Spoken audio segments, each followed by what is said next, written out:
আমরা তেলের জন্য প্রায় অনেক জায়গায় যেতেছি, অনেক জায়গায় তেল পাওয়া যেতেছে না, আমাদের গাড়ি চালাতে সমস্যা হইতেছে।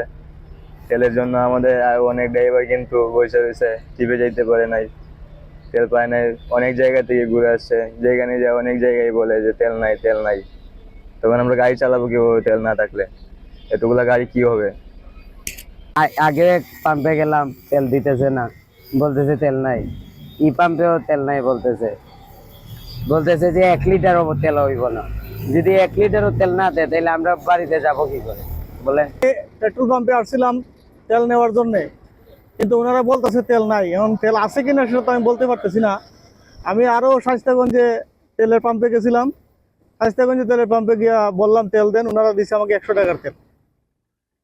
হবিগঞ্জে আপনার এই যে দুলিয়াখালীর এদিকে আরেকটা তেলের পাম্প আছে, কৃষি বিশ্ববিদ্যালয় পাইরিয়া এই দিক দিয়ে এখানে। আচ্ছা, যাই হোক, এই জায়গাটা একটা তেলের পাম্প আছে, ওইখানে গেলাম তেল নাই।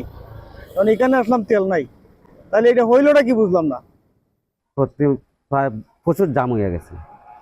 মানে যার 2 লিটার দরকার তার সে চাইছে 5 লিটার। 5 লিটার চাইলে 3 লিটার দিছি, 10 লিটার চাইলে 5 লিটার দিছি।